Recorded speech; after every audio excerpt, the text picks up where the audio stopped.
Hi dear students, ಈ ಒಂದು ವಿಡಿಯೋದಲ್ಲಿ ಒಂದು 14 ಮಾರ್ಕ್ಸ್ ಪ್ರಾಬ್ಲಮನ್ನು ಸಾಲ್ವ್ ಮಾಡೋಣ. ಅದು ಯಾವುದಕ್ಕೆ ರಿಲೇಟೆಡ್ ಆಗಿರೋದು ಅಂದರೆ final accounts of sole trading concerns. Already ನಾವು 2 ಪ್ರಾಬ್ಲಮ್ಸನ್ನು ಸಾಲ್ವ್ ಮಾಡಿದ್ದೀವಿ. ಇದು ಥರ್ಡ್ ಪ್ರಾಬ್ಲಮನ್ನು ಅಬ್ಸರ್ವ್ ಮಾಡಿ. From the following trial balance of Shri Narendra, prepare is trading and profit and loss account for the year ending 31st March 2025 and balance sheet as on that date. ಇಲ್ಲಿ ನಾವೇನು prepare ಮಾಡಬೇಕು ಅಂದರೆ trading and P&L ಅಕೌಂಟನ್ನು ಮತ್ತೆ balance ಶೀಟನ್ನು prepare ಮಾಡಬೇಕು. Trading and P&L ಅಕೌಂಟಲ್ಲಿ ಏನು record ಮಾಡ್ತೀವಿ ನಾವು? Direct expenses, direct incomes, indirect expenses, indirect incomes ಅನ್ನು ರೆಕಾರ್ಡ್ ಮಾಡ್ತೀವಿ. Debit all expenses and losses ಮತ್ತೆ credit all incomes and gains ಅನ್ನು ರೆಕಾರ್ಡ್ ಮಾಡ್ತೀವಿ as per the nominal account rules. ಮತ್ತೆ ಈ ಬ್ಯಾಲೆನ್ಸ್ ಶೀಟ್ ಅಲ್ಲಿ ಏನ್ ಮಾಡ್ತೀವಿ ಅಂತಂದ್ರೆ ಲಯಬಿಲಿಟೀಸ್ ಅನ್ನ ಮತ್ತೆ ಅಸೆಟ್ಸ್ ಅನ್ನ ರೆಕಾರ್ಡ್ ಮಾಡ್ಕೊಂಡು ಹೋಗ್ತೀವಿ. ಈ ಟ್ರಯಲ್ ಬ್ಯಾಲೆನ್ಸ್ ಅಲ್ಲಿ ಯಾವ್ಯಾವ ಐಟಮ್ಸ್ ಡೆಬಿಟ್ ಕಾಲಮ್ ಅಲ್ಲಿ ಪ್ರೆಸೆಂಟ್ ಮಾಡಿರ್ತಾರೆ ಅವು ಐದರ್ ಎಕ್ಸ್ಪೆನ್ಸಸ್ ಅಂಡ್ ಲಾಸಸ್ ಇಲ್ಲ ಅಂದ್ರೆ ಅಸೆಟ್ಸ್ ಆಗಿರುತ್ತೆ. ಅವರು ಟ್ರಯಲ್ ಬ್ಯಾಲೆನ್ಸ್ ಅಲ್ಲಿ ಯಾವ್ಯಾವ ಐಟಮ್ಸ್ ಅನ್ನ ಕ್ರೆಡಿಟ್ ಕಾಲಮ್ ಅಲ್ಲಿ ಪ್ರೆಸೆಂಟ್ ಮಾಡಿರ್ತಾರೆ ಅವು ಐದರ್ ಇನ್ಕಮ್ಸ್ ಅಂಡ್ ಗೈನ್ಸ್ ಆಗಿರುತ್ತೆ, ಇಲ್ಲ ಅಂತಂದ್ರೆ ಲಯಬಿಲಿಟೀಸ್ ಆಗಿರುತ್ತೆ. ಚೆನ್ನಾಗಿ ನೆನ್ಪಿಟ್ಕೊಂಡಿರಿ. ಈಗ ನಾವು ಟ್ರಯಲ್ ಬ್ಯಾಲೆನ್ಸ್ ಅನ್ನು ಅಬ್ಸರ್ವ್ ಮಾಡಿ. 3 ಕಾಲಮ್ಸ್ ಕೊಟ್ಟಿದ್ದಾರೆ: name of the accounts, debit balances ಮತ್ತೆ ಕ್ರೆಡಿಟ್ ಬ್ಯಾಲೆನ್ಸಸ್. ಫಸ್ಟ್ ಐಟಮ್ ನೋಡಿ, ಓಪನಿಂಗ್ ಸ್ಟಾಕ್. ಇದು ಟ್ರೇಡಿಂಗ್ ಅಕೌಂಟ್ ಅಲ್ಲಿ ಬರುತ್ತೆ. First item purchases and sales ಇದೆ. ಅಮೌಂಟ್ಸು 2 ಕಾಲಮ್ ಅಲ್ಲೂ ಇದೆ. ಫಸ್ಟ್ ಕಾಲಮ್ ಅಲ್ಲಿ ಇರೋದು ಡೆಬಿಟ್ ಕಾಲಮ್ ಅಲ್ಲಿ ಇರೋದು ಪರ್ಚೇಸಸ್, ಕ್ರೆಡಿಟ್ ಕಾಲಮ್ ಅಲ್ಲಿ ಇರೋದು ಸೇಲ್ಸ್. ಇವೆರಡು ಕೂಡ ಟ್ರೇಡಿಂಗ್ ಅಕೌಂಟ್ ಅಲ್ಲಿ ಬರುತ್ತೆ. Purchases expenses, sales incomes. Drawings and capital ಇದು balance sheet item, liabilities. Next ಇದರಲ್ಲಿ ಈ ಡ್ರಾಯಿಂಗ್ಸ್ ಇದೆಯಲ್ಲ ಡೆಬಿಟ್ ಕಾಲಮ್ ಅಲ್ಲಿ ಇದೆ, ಕ್ಯಾಪಿಟಲ್ ಇದೆಯಲ್ಲ ಕ್ರೆಡಿಟ್ ಕಾಲಮ್ ಅಲ್ಲಿ ಇದೆ, ಅದರದ್ದು amount. Carriage outwards indirect expenses. ಈ ಔಟ್ವರ್ಡ್ಸ್ ಇನ್ಕರ್ಡ್ ಆಗೋದು ಯಾವಾಗ ಅಂದ್ರೆ ಸೇಲ್ಸ್ ಮಾಡೋ ಟೈಮಲ್ಲಿ ಔಟ್ವರ್ಡ್ಸ್ ಬರುತ್ತೆ. ಇನ್ವರ್ಡ್ ಬರೋದು ಯಾವಾಗ? ಪರ್ಚೇಸಸ್ ಮಾಡೋ ಟೈಮಲ್ಲಿ. ಹಾಗಾದ್ರೆ ಇದು ಔಟ್ವರ್ಡ್ ಇರೋದ್ರಿಂದ, ಕ್ಯಾರಿಯೇಜ್ ಔಟ್ವರ್ಡ್ ಇರೋದ್ರಿಂದ ನಾವು ಅದನ್ನ P&L ಅಕೌಂಟ್ ಅಲ್ಲಿ ರೆಕಾರ್ಡ್ ಮಾಡ್ತೀವಿ. Next bills receivables and bills payables ಇದೆ. ಇದು ಒಂದು ಅಸೆಟ್, ಒಂದು liability. Receivables asset, payables liability. Balance sheet debit column ಅಲ್ಲಿ ಇರೋದು ರಿಸೀವಬಲ್ಸ್, ಕ್ರೆಡಿಟ್ ಕಾಲಮ್ ಅಲ್ಲಿ ಇರೋದು ಪೇಬಲ್ಸ್. ಇನ್ವೆಸ್ಟ್ಮೆಂಟ್ಸ್ ಇದೆ, ಅದು ಅಸೆಟ್, ಬ್ಯಾಲೆನ್ಸ್ ಶೀಟ್ ಅಲ್ಲಿ ರೆಕಾರ್ಡ್ ಮಾಡ್ತೀವಿ. ಸ್ಯಾಲರಿ ಇದೆ, P&L account. Indirect expenses, employees office building ಅಲ್ಲಿ ವರ್ಕ್ ಮಾಡ್ತಾರೆ. ವರ್ಕರ್ಸು ಫ್ಯಾಕ್ಟರಿ ಬಿಲ್ಡಿಂಗ್ ಅಲ್ಲಿ ವರ್ಕ್ ಮಾಡ್ತಾರೆ. ವರ್ಕರ್ಸ್ಗೆ ನಾವು ವೇಜಸ್ ಕೊಡ್ತೀವಿ, ಎಂಪ್ಲಾಯೀಸ್ಗೆ ಸ್ಯಾಲರೀಸ್ ಕೊಡ್ತೀವಿ. ಈ ಎಂಪ್ಲಾಯೀಸು ಇಂಡೈರೆಕ್ಟ್ ಆಗಿ ಇನ್ವಾಲ್ವ್ ಆಗ್ತಾ ಇರೋದ್ರಿಂದ ಪ್ರೊಡಕ್ಷನ್ ಪ್ರೊಸೆಸ್ ಅಲ್ಲಿ ನಾವು ಅದನ್ನ ಇಂಡೈರೆಕ್ಟ್ ಎಕ್ಸ್ಪೆನ್ಸಸ್ ಅಂತ ಹೇಳಿ P&L ಅಕೌಂಟ್ ಅಲ್ಲಿ ರೆಕಾರ್ಡ್ ಮಾಡ್ತೀವಿ. ನೆಕ್ಸ್ಟ್ ನೋಡಿ, ವೇಜಸ್ ಇದೆ. ಈಗ ಜಸ್ಟ್ ಹೇಳಿದೆ ನಾನು, wages trading account, direct expenses ಅದು. ಸನ್ಡ್ರಿ ಡೆಟಾರ್ಸ್, ಕ್ರೆಡಿಟಾರ್ಸ್ ಅಂತ ಇದೆ. ಇದು balance sheet item. Debit column ಅಲ್ಲಿ ಇರೋದು ಡೆಟಾರ್ಸು, ಕ್ರೆಡಿಟ್ ಕಾಲಮ್ ಅಲ್ಲಿ ಇರೋದು ಕ್ರೆಡಿಟಾರ್ಸು. ಡೆಬಿಟ್ ಅಲ್ಲಿ ಇರೋದು ಅಸೆಟ್, ಕ್ರೆಡಿಟ್ ಅಲ್ಲಿ ಇರೋದು ಲಯಬಿಲಿಟಿ. ಲ್ಯಾಂಡ್ ಅಂಡ್ ಬಿಲ್ಡಿಂಗ್ಸ್ 50,000 ಇದೆ, asset, balance sheet. Insurance and taxes P&L account, indirect expenses. Next commission ಇದೆ P&L ಅಕೌಂಟ್ ಅಲ್ಲಿ. ನೋಡಿ ಇದ್ರದ್ದು ಅಮೌಂಟ್ ಎಲ್ಲಿದೆ ಅಂದ್ರೆ ಕ್ರೆಡಿಟ್ ಕಾಲಮ್ ಅಲ್ಲಿ ಇದೆ. ಕ್ರೆಡಿಟ್ ಕಾಲಮ್ ಅಲ್ಲಿ ಇದ್ರೆ ಅದನ್ನ ನಾವು ಇನ್ಕಮ್ ಅಂತ ಟ್ರೀಟ್ ಮಾಡ್ತೀವಿ. ರಿಟರ್ನ್ಸ್ ಇದೆ, ಒಂದು ಬಂದು ಸೇಲ್ಸ್ ರಿಟರ್ನ್ಸು, ಇನ್ನೊಂದು ಬಂದು ಪರ್ಚೇಸ್ ರಿಟರ್ನ್ಸು. ಪರ್ಚೇಸಸ್ ಡೆಬಿಟ್ ಅಲ್ಲಿದ್ರೆ ಅದರ ರಿಟರ್ನ್ಸು ಕ್ರೆಡಿಟ್ ಅಲ್ಲಿ ಇರುತ್ತೆ. ಸೇಲ್ಸ್ ಕ್ರೆಡಿಟ್ ಕಾಲಮ್ ಅಲ್ಲಿ ಇದ್ದಾಗ ಅದರ ರಿಟರ್ನ್ಸು ಡೆಬಿಟ್ ಕಾಲಮ್ ಅಲ್ಲಿ ಇರುತ್ತೆ. ಇದು trading account. Plant and machinery asset, balance sheet. Cash bank asset, balance sheet.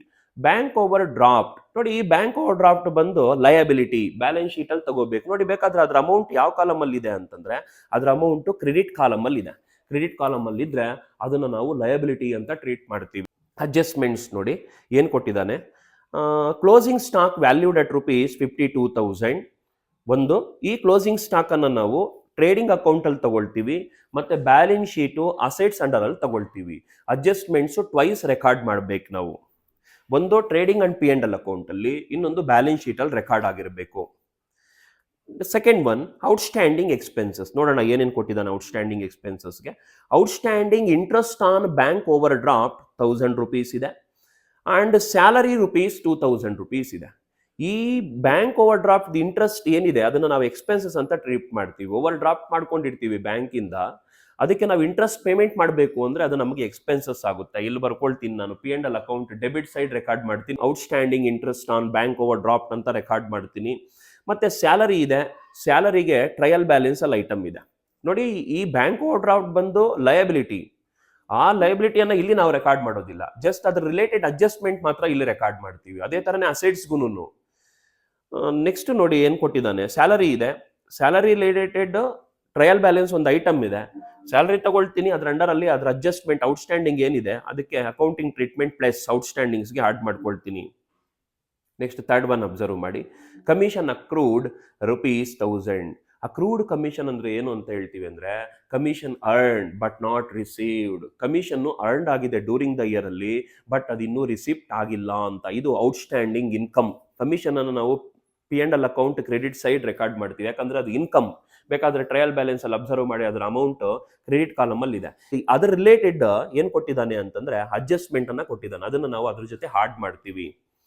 Next fourth one observe ಮಾಡಿ, depreciate plant and machinery by 10%. ನೋಡಿ, ಪ್ಲಾಂಟ್ ಅಂಡ್ ಮೆಷಿನರಿಗೆ ಡಿಪ್ರೀಸಿಯೇಷನ್ ಕೊಡ್ತಾ ಇದ್ದಾನೆ, ಅದು asset. Plant and machinery asset, ಅದ್ರ ರಿಲೇಟೆಡ್ ಅಡ್ಜಸ್ಟ್ಮೆಂಟ್ ಅನ್ನ ನಾವೇನ್ ಮಾಡ್ತೀವಿ, P&L ಅಕೌಂಟ್ ಅಲ್ಲಿ ರೆಕಾರ್ಡ್ ಮಾಡ್ತೀವಿ. Provide discount on debtors at 5%. ಇದನ್ನ ನಾವೇನ್ ಮಾಡ್ತೀವಿ, ಡಿಸ್ಕೌಂಟ್ ಆನ್ ಡೆಟಾರ್ಸ್ ಅಂತ ಹೇಳಿದಾರಲ್ಲ, ಡೆಟಾರ್ಸ್ ಮೇಲೆ 5% ಪ್ರಾವಿಷನ್ ಅನ್ನ ನಾವು ಮೇಂಟೈನ್ ಮಾಡ್ತೀವಿ P&L ಅಕೌಂಟ್ ಡೆಬಿಟ್ ಸೈಡ್. ನೋಡಿ, ಇಲ್ಲೆಲ್ಲ ಕಾಣಿಸ್ತಾ ಇರೋ items trading and P&L account ಅಲ್ಲಿ ಒಂದ್ಸರಿ ಬರುತ್ತೆ, ಬ್ಯಾಲೆನ್ಸ್ ಶೀಟ್ ಅಲ್ಲಿ ಸೆಕೆಂಡ್ ಟೈಮ್ ಬರಲೇಬೇಕು, ಎಲ್ಲ ಅಡ್ಜಸ್ಟ್ಮೆಂಟ್ಸು ಇರಬೇಕು, ಅಪಿಯರ್ ಆಗಿರಬೇಕು. ಈಗ ಪ್ರಾಬ್ಲಮ್ ಅನ್ನ ನಾವು ಸ್ಟಾರ್ಟ್ ಮಾಡೋಣ. ಫಸ್ಟ್ ಟ್ರೇಡಿಂಗ್ ಅಕೌಂಟ್ ಅನ್ನ ಸ್ಟಾರ್ಟ್ ಮಾಡ್ತೀನಿ. ಹೆಡ್ಡಿಂಗ್ ಕೊಟ್ಟಿದ್ದೀನಿ ನೋಡಿ ನಾನು, trading and profit and loss account for the year ending 31/3/2025. ಈಗ ನೇಮ್ ಆಫ್ ದಿ ಪರ್ಸನ್ ಏನಾದ್ರು ಕೊಟ್ಟಿದ್ರೆ, ಓನರ್ ಕೊಟ್ಟಿದ್ರೆ ಟಾಪ್ ಅಲ್ಲಿ ಬರ್ಕೋಬೇಕು ನೀವು. ಮಿಡ್ಲ್ ಅಲ್ಲಿ ಏನ್ ಕೊಟ್ಟಿರ್ಬೇಕು ಅಂದ್ರೆ, ಆ ನೇಮ್ ಆಫ್ ದಿ ಪರ್ಸನ್ ಏನಿದೆಯಪ್ಪ ಓನರ್ ಅಂದ್ರೆ ಶ್ರೀ ನರೇಂದ್ರ ಅಂತ ಇದೆಯಲ್ಲ, in the books of Narendra ಅಂತ ನೀವು ಬರ್ದಿರ್ಬೇಕು. ಆಮೇಲೆ ನೇಮ್ ಆಫ್ ದಿ ಅಕೌಂಟ್ ನ ಬರ್ಕೋಬೇಕು. ಈಗ ನಾನು ಸ್ಟಾರ್ಟ್ ಮಾಡ್ತೀನಿ trading account. Trading account starts with opening stock. To opening stock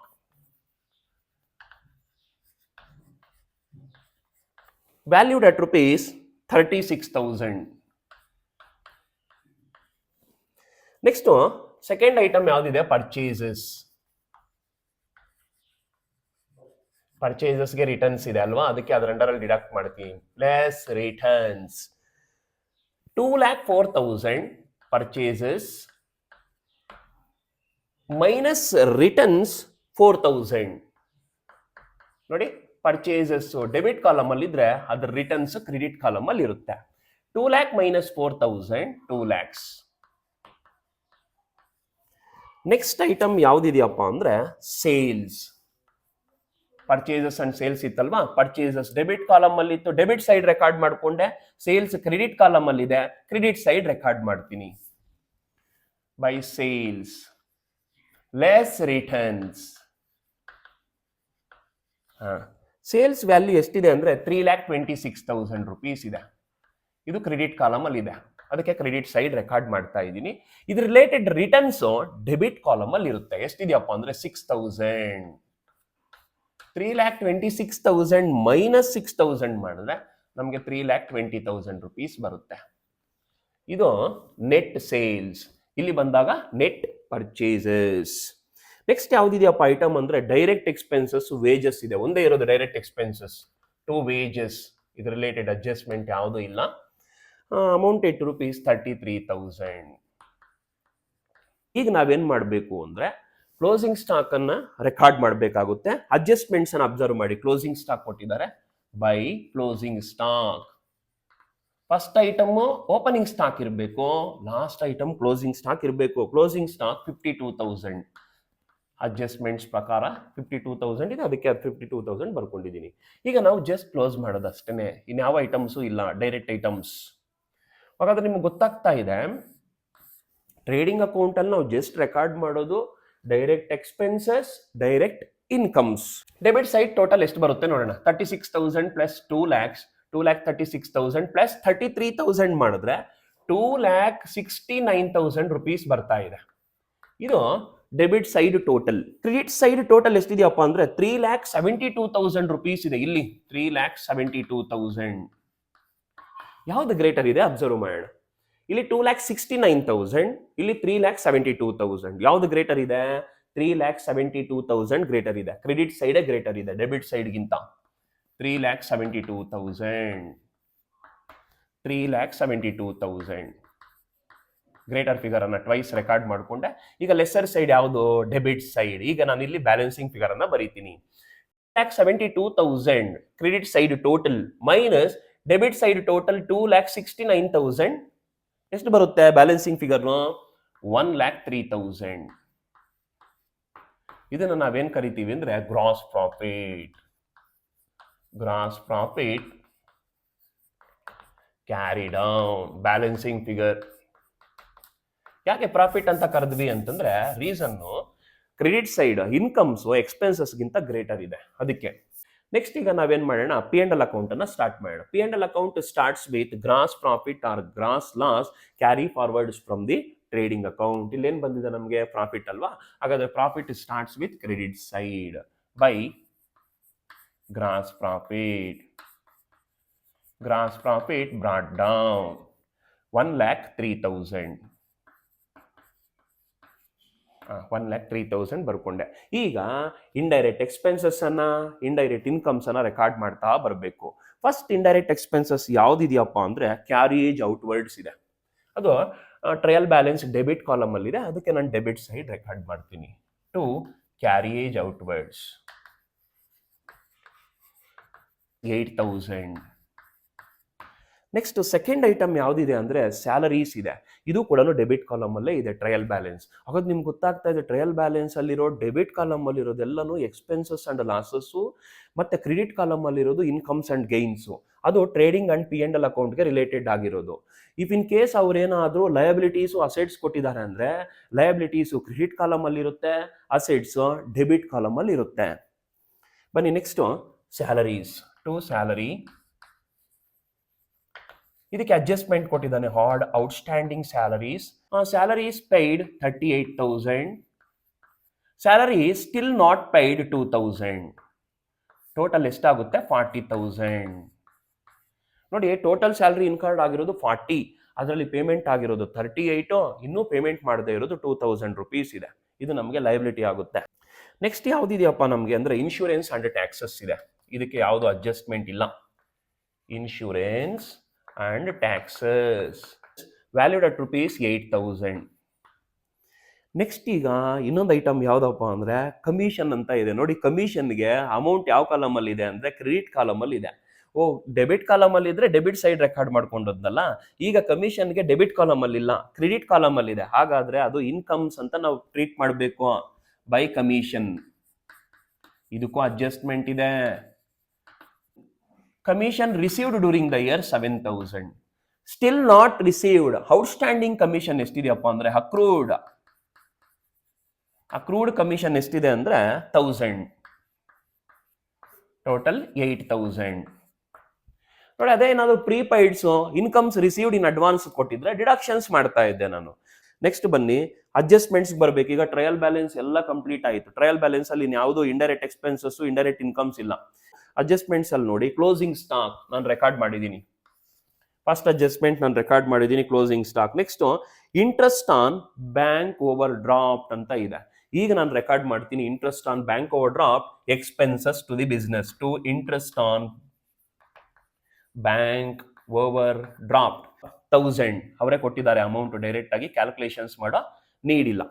ಈಗ ಅಲ್ಲಿಗೆ ಒಂದು ಅಡ್ಜಸ್ಟ್ಮೆಂಟ್ ಆಯಿತು, ಇಲ್ಲಿ 2 ಅಡ್ಜಸ್ಟ್ಮೆಂಟ್ ಆಯಿತು.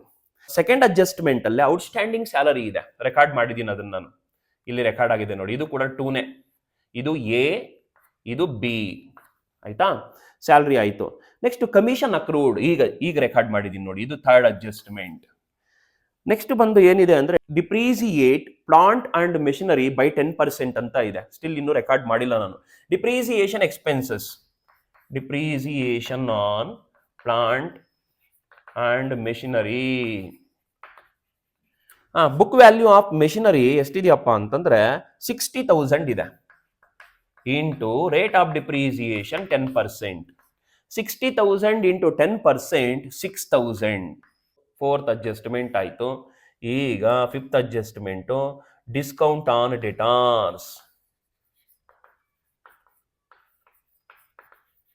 ಡೆಟಾರ್ಸ್ ಬುಕ್ ವ್ಯಾಲ್ಯೂ ಎಷ್ಟಿದೆಯಪ್ಪ ಅಂತಂದ್ರೆ 40,000 ಇದೆ. 40,000 ಇಂಟು 5% ನಾವು ಮೇಂಟೈನ್ ಮಾಡಿದ್ರೆ ಎಷ್ಟು ಬರುತ್ತೆ ನಮಗೆ ಅಮೌಂಟು ಅಂದರೆ 2,000 rupees ಬರುತ್ತೆ. ಅಲ್ಲಿಗೆ ಎಲ್ಲ ಅಡ್ಜಸ್ಟ್ಮೆಂಟ್ಸು ಕಂಪ್ಲೀಟ್ ಆಯಿತು. ಇದು ಫಿಫ್ತ್ ಅಡ್ಜಸ್ಟ್ಮೆಂಟ್. ಆಯ್ತಾ, ನೋಡಿ ಈ ಥರ ನಾವು ಫಸ್ಟ್ ಟ್ರಯಲ್ ಬ್ಯಾಲೆನ್ಸ್ ಅಲ್ಲಿರೋ ಐಟಮ್ಸ್ ರೆಕಾರ್ಡ್ ಮಾಡಿ ಅದ್ರ ರಿಲೇಟೆಡ್ ಅಡ್ಜಸ್ಟ್ಮೆಂಟ್ಸ್ ಅನ್ನ ಇನ್ಕಾರ್ಪೊರೇಟ್ ಮಾಡಬೇಕು. ಒನ್ಸ್ ನಾವು ಟ್ರಯಲ್ ಬ್ಯಾಲೆನ್ಸ್ ಅಲ್ಲಿರೋ ಎಲ್ಲ ಐಟಮ್ಸ್ ಕಂಪ್ಲೀಟ್ ಮಾಡಿದ್ದೀವಿ ಅಂತಂದಾಗ ಅಡ್ಜಸ್ಟ್ಮೆಂಟ್ಸ್ ಅನ್ನ ರೆಫರ್ ಮಾಡಬೇಕು. ಇನ್ನು ಯಾವುದಾದ್ರೂ ಅಡ್ಜಸ್ಟ್ಮೆಂಟ್ಸ್ ನಾನು ಬಿಟ್ಟಿದ್ದೀನಾ ಅಂತ ರೆಕಾರ್ಡ್ ಮಾಡ್ಕೊಂಡು ಹೋಗ್ಬೇಕು. ನೋಡಿ, ಅಸೆಟ್ಗೆ ರಿಲೇಟೆಡ್ ಏನಾದರೂ ಅಡ್ಜಸ್ಟ್ಮೆಂಟ್ ಬಂದಿದ್ರೆ ಜಸ್ಟ್ ಅಸೆಟ್ ರಿಲೇಟೆಡ್ ಅಡ್ಜಸ್ಟ್ಮೆಂಟ್ ಮಾತ್ರ ಇಲ್ಲಿ ರೆಕಾರ್ಡ್ ಮಾಡಬೇಕು. ಕ್ಯಾಲ್ಕುಲೇಷನ್ಸ್ಗೆ ಮಾತ್ರ ಅಸೆಟ್ ವ್ಯಾಲ್ಯೂ ತಗೋಬೇಕು, ಇಲ್ಲ ಲೈಬಿಲಿಟಿ ವ್ಯಾಲ್ಯೂ ತಗೋಬೇಕು. ನಾವು ಇಲ್ಲಿ ತಗೊಬಂದು ನಾವು ಅಸೆಟ್ ವ್ಯಾಲ್ಯೂ ರೆಕಾರ್ಡ್ ಮಾಡಿ ಅದರಂಡರಲ್ಲಿ ಡಿಪ್ರಿಸಿಯೇಷನ್ ಅಪ್ರಿಸಿಯೇಷನ್ಗಳನ್ನು ನಾವು ಇನ್ಕಾರ್ಪೊರೇಟ್ ಮಾಡಬಾರ್ದು. ಚೆನ್ನಾಗಿ ನೆನ್ಪಿಟ್ಕೊಂಡಿರಿ. ಈಗ ನಾವು ಕ್ಲೋಸ್ ಮಾಡೋಣ. ಈ ಡೆಬಿಟ್ ಸೈಡ್ ಟೋಟಲ್ ಎಷ್ಟು ಬರುತ್ತೆ ಅಂತ ಚೆಕ್ ಮಾಡ್ಕೊ. ಇಲ್ಲಿಂದ ಸ್ಟಾರ್ಟ್ ಮಾಡ್ಬೇಕು ನಾವೀಗ. ಇಲ್ಲಿ ಕ್ಲೋಸ್ ಆಗಿದೆಯಲ್ಲ, ಅದು ಟ್ರೇಡಿಂಗ್ ಅಕೌಂಟ್. ಈಗ P&L ಅಕೌಂಟ್ ಇಲ್ಲಿಂದ, ಇಂಡೈರೆಕ್ಟ್ ಎಕ್ಸ್ಪೆನ್ಸಸ್ ಇಲ್ಲಿಂದ ಸ್ಟಾರ್ಟ್ ಆಗುತ್ತೆ. 8,000 plus 40,000 plus 8,000 plus 1,000 plus 6,000 plus 2,000 ಮಾಡಿದ್ರೆ ನಮಗೆ ವ್ಯಾಲ್ಯೂ ಎಷ್ಟು ಬರುತ್ತೆ ಅಂದ್ರೆ ಡೆಬಿಟ್ ಸೈಡ್ ಟೋಟಲ್ 65,000 ಬರುತ್ತೆ. ಇದು ಡೆಬಿಟ್ ಸೈಡ್ ಟೋಟಲ್. ಈಗ ಕ್ರೆಡಿಟ್ ಸೈಡ್ ಟೋಟಲ್ ನೋಡೋಣ ಎಷ್ಟು ಬರುತ್ತೆ ಅಂತ.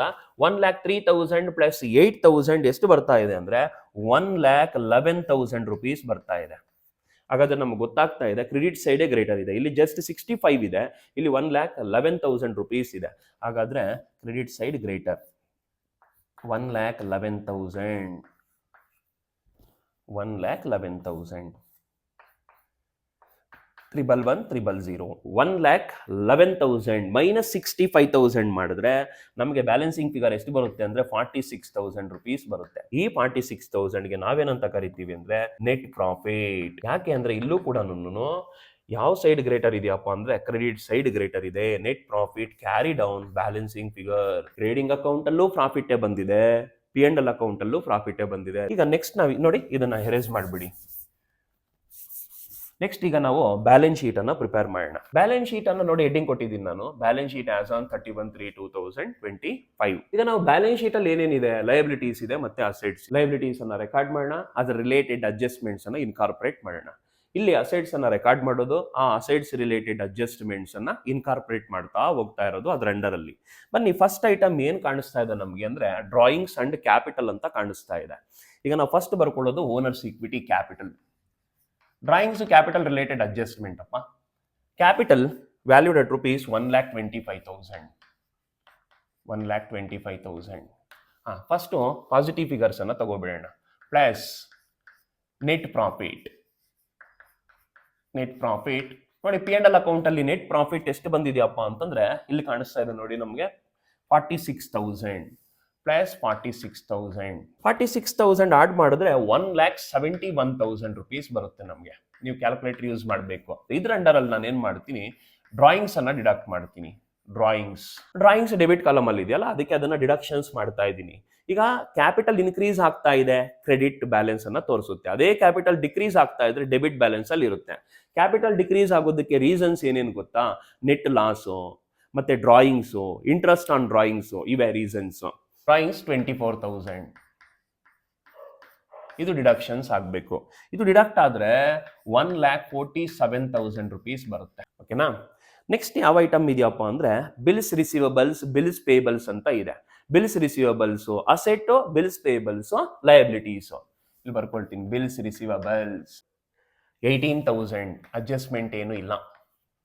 ನೆಕ್ಸ್ಟ್ ಬಿಲ್ಸ್ ಪೇಬಲ್ಸ್, ಇದಕ್ಕೂ ಅಷ್ಟೇ ಅಡ್ಜಸ್ಟ್ಮೆಂಟ್ ಇಲ್ಲ. Bills payable 20,000. ನೆಕ್ಸ್ಟ್ ಐಟಮ್ ಯಾವ್ದಿದೆ ನಮಗೆ ಅಂದ್ರೆ ಇನ್ವೆಸ್ಟ್ಮೆಂಟ್ಸ್ ಇದೆ. ಇನ್ವೆಸ್ಟ್ಮೆಂಟ್ಸ್ ಅಸೆಟ್ ಡೆಬಿಟ್ ಕಾಲಮ್ ಅಲ್ಲಿ ಇದೆ, ಅದಕ್ಕೆ ಅಸೆಟ್ ಅಂತ ಟ್ರೀಟ್ ಮಾಡ್ತಾ ಇದ್ದೀವಿ. ಇನ್ವೆಸ್ಟ್ಮೆಂಟ್ ಅಡ್ಜಸ್ಟ್ಮೆಂಟ್ ಇಲ್ಲ. ಇನ್ವೆಸ್ಟ್ಮೆಂಟ್ಸ್ಗೆ valued at rupees 10,000.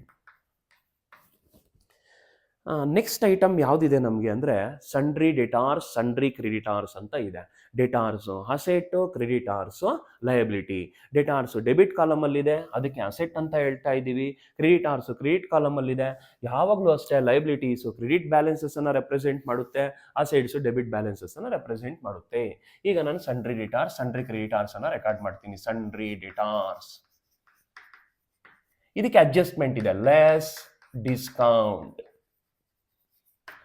Sundry ಡೆಟಾರ್ಸ್ ಎಷ್ಟಿದೆಯಪ್ಪ value ಅಂದ್ರೆ 40,000 rupees ಇದೆ. 40. ಇದರಲ್ಲಿ ಡಿಸ್ಕೌಂಟ್ ಎಷ್ಟಿದೆ ಅಂದ್ರೆ ನೀವು P&L ಅಕೌಂಟ್ ಅನ್ನು ಅಬ್ಸರ್ವ್ ಮಾಡಿ, ಇಲ್ಲಿದೆ ನೋಡಿ ಡಿಸ್ಕೌಂಟ್ ಎಷ್ಟಿದೆ ಅಂತಂದ್ರೆ 2,000 rupees ಇದೆ. ಲೆಸ್ ಡಿಸ್ಕೌಂಟ್ ಅಂದ್ರೆ ಕಸ್ಟಮರ್ಸ್ಗೆ ಬಿಸ್ನೆಸ್ ಅಲೋ ಮಾಡಿದೆ, ಡಿಸ್ಕೌಂಟ್ ಅನ್ನು ಅಲೋ ಮಾಡಿದೆ.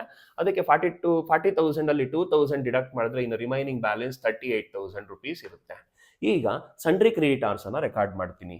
ಸನ್ಡ್ರಿ ಕ್ರೆಡಿಟಾರ್ಸ್, ಇದಕ್ಕೆ ಅಡ್ಜಸ್ಟ್ಮೆಂಟ್ ಇಲ್ಲಪ್ಪ. Sundry creditors 50,000. ನೆಕ್ಸ್ಟ್ ಐಟಮ್ ಯಾವುದಿದೆ ನಮಗೆ ಅಂದರೆ ಲ್ಯಾಂಡ್ ಆ್ಯಂಡ್ ಬಿಲ್ಡಿಂಗ್ಸ್ ಅಂತ ಇದೆ. ಲ್ಯಾಂಡ್ ಆ್ಯಂಡ್ ಬಿಲ್ಡಿಂಗ್ಸ್ಗೆ ಯಾವ ಅಡ್ಜಸ್ಟ್ಮೆಂಟು ಇಲ್ಲ, ಜಸ್ಟ್ ರೆಕಾರ್ಡ್ ಮಾಡಿಬಿಡಿ ಅಷ್ಟೇ. Land and buildings 50,000. ಅಡ್ಜಸ್ಟ್ಮೆಂಟ್ ಇದ್ರೆ ಇನ್ಕಾರ್ಪೊರೇಟ್ ಮಾಡೋದು, ಡಿಪ್ರೀಸಿಯೇಷನ್ ಇದ್ರೆ ಡಿಡಕ್ಟ್ ಮಾಡಿ, ಅಪ್ರೀಸಿಯೇಷನ್ ಇದ್ರೆ ಆ್ಯಡ್ ಮಾಡಿ ಅಷ್ಟೇ. ನೆಕ್ಸ್ಟ್ ಐಟಮ್ ಯಾವುದಿದೆ ನಮಗೆ ಅಂದರೆ ಪ್ಲಾಂಟ್ ಆ್ಯಂಡ್ ಮೆಷಿನರಿ ಇದೆ. ಪ್ಲಾಂಟ್ ಆ್ಯಂಡ್ ಮೆಷಿನರಿ, ಇದಕ್ಕೆ ಅಡ್ಜಸ್ಟ್ಮೆಂಟ್ ಇದೆ, less depreciation. Plant and machinery valued at ₹60,000 book value inner ಕಾಲಮಲ್ಲಿ ಬರ್ಕೋಬೇಕು. ಅದ್ರ ರಿಲೇಟೆಡ್ ಡಿಡಕ್ಷನ್ಸ್ ನೋಡಿ ಇಲ್ಲಿ ಕಾಣಿಸ್ತಾ ಇದೆ ನೋಡಿ. ನಮಗೆ ಪ್ಲಾಂಟ್ ಆ್ಯಂಡ್ ಮೆಷಿನರಿಗೆ ನಾವು ಡಿಪ್ರೀಸಿಯೇಷನ್ ಅನ್ನ ಕ್ಯಾಲ್ಕುಲೇಟ್ ಮಾಡಿದ್ದೀವಿ. ಎಷ್ಟಿದೆ ಅಂದರೆ 6,000 ಡಿಡಕ್ಟ್ ಆದರೆ ₹54,000 ಬರುತ್ತೆ. ನೆಕ್ಸ್ಟ್ ಐಟಮ್ ಯಾವುದಿದೆ ಅಂದರೆ ನಮಗೆ ಕ್ಯಾಶ್ ಅಂಡ್ ಬ್ಯಾಂಕ್ ಅಂತ ಇದೆ. ₹17,000 ಇದೆ, ಅದಕ್ಕೆ ಅಡ್ಜಸ್ಟ್ಮೆಂಟ್ ಇಲ್ಲ. Cash and bank, cash and bank amounted to ₹17,000. Next ನೋಡಿ ಏನಿದೆ ಲಾಸ್ಟ್ ನಮಗೆ BOD ಅಂತ ಕಾಣಿಸ್ತಾ ಇದೆ, ಬ್ಯಾಂಕ್ ಓವರ್ ಡ್ರಾಫ್ಟ್. ಈ bank overdraft liability, credit balance ಅನ್ನ ರೆಪ್ರೆಸೆಂಟ್ ಮಾಡುತ್ತೆ. Liability, bank overdraft. ಈ ಬ್ಯಾಂಕ್ ಓವರ್ ಡ್ರಾಫ್ಟ್ಗೆ ಅಡ್ಜಸ್ಟ್ಮೆಂಟ್ ಇದೆ. ಇಂಟ್ರೆಸ್ಟ್ ಔಟ್ಸ್ಟ್ಯಾಂಡಿಂಗ್ ಇತ್ತಲ್ಲ, ಅದಕ್ಕೆ ಆಡ್ ಮಾಡಿ. Add outstanding interest. Bank overdraft amounted to ₹20,000. Add interest 1,000. 21,000. ಈಗ ಬ್ಯಾಂಕ್ ಓವರ್ ಡ್ರಾಫ್ಟ್ 21,000 ಆಯಿತು. 21,000 ಹೇಗಾಯಿತು ಅಂದರೆ ಓವರ್ ಡ್ರಾಫ್ಟ್ ಮಾಡಿರೋದು ಇವರು 20,000, ಅದಕ್ಕೆ ಔಟ್ಸ್ಟ್ಯಾಂಡಿಂಗ್ ಇಂಟ್ರೆಸ್ಟ್ ಇದೆ, ಇನ್ನೂ ಇಂಟ್ರೆಸ್ಟ್ ಪೇಮೆಂಟ್ ಮಾಡಿಲ್ಲ ಅವರು, ಅದಕ್ಕೆ 1,000. ಟೋಟಲ್ ಆಗಿ ಓವರ್ ಡ್ರಾಫ್ಟ್ಗೆ ಈಗ ಎಷ್ಟಾಗುತ್ತೆ ಅಂದರೆ ವಿತ್ ಇಂಟ್ರೆಸ್ಟ್ ₹21,000 ಆಗುತ್ತೆ. ಈಗ ನೋಡಿ ಎಲ್ಲ ಟ್ರಯಲ್ ಬ್ಯಾಲೆನ್ಸ್ ಅಲ್ಲಿರೋ ಅಸೆಟ್ಸು ಲೈಬಿಲಿಟೀಸ್ ಅನ್ನು ನಾವು ಕಂಪ್ಲೀಟ್ ಮಾಡಿದ್ದೀವಿ. ಈಗ ಅಡ್ಜಸ್ಟ್ಮೆಂಟ್ಸ್ ಏನಾದರೂ ಇದೆಯಾ ಲೈಬಿಲಿಟೀಸ್ ರಿಲೇಟೆಡ್ ಅಸೆಟ್ಸ್ ರಿಲೇಟೆಡ್ ಅಂತ ನೋಡೋಣ. ಮೊದಲನೇ ಅಡ್ಜಸ್ಟ್ಮೆಂಟ್ ಏನು ಕೊಟ್ಟಿದ್ದಾನೆ, ಕ್ಲೋಸಿಂಗ್ ಸ್ಟಾಕ್ ಇದೆ. ಕ್ಲೋಸಿಂಗ್ ಸ್ಟಾಕ್ ಅನ್ನು ನಾವು ಅಸೆಟ್ ಅಂತ ಟ್ರೀಟ್ ಮಾಡ್ತೀವಿ. Inventory, closing stock, closing stock ಇದು ಫಸ್ಟ್ ಅಡ್ಜಸ್ಟ್ಮೆಂಟ್ ಅಲ್ವಾ, ಅದಕ್ಕೆ ನಂಬರ್ ಕೊಟ್ಟಿದ್ದೀನಿ. Closing stock 52,000. Next second adjustment ಇದೆ, interest on bank overdraft ಅಂತ ಇದೆ, ಇಲ್ಲಿ ರೆಕಾರ್ಡ್ ಮಾಡಿದ್ದೀನಿ.